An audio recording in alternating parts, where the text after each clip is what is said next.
Masa tayo mga kamaster. 6 kilos yan. Multipurpose do. Isang masa, 3 klaseng tinapay. Wow, ang Yung mga galing! matabang na tinapay lang.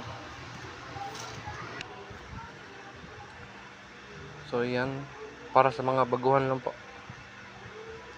Bagong salang yan sa dough roller, kaya hindi pa masyadong makinis. Hindi pa masyadong nabubuo.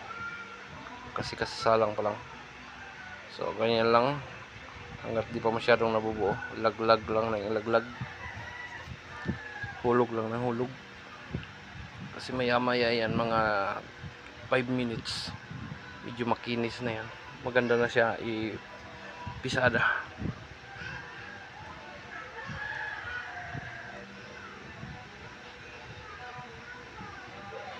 Ayan lang mga kamaster.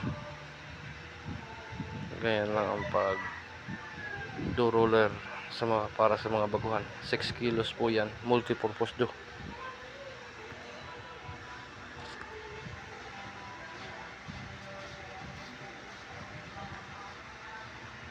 Yan. Medyo malapit na siya dyan. Yan. Magandang dugtong na siya. Wow, ang galing!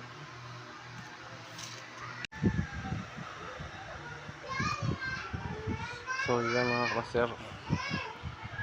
Tapos na natin.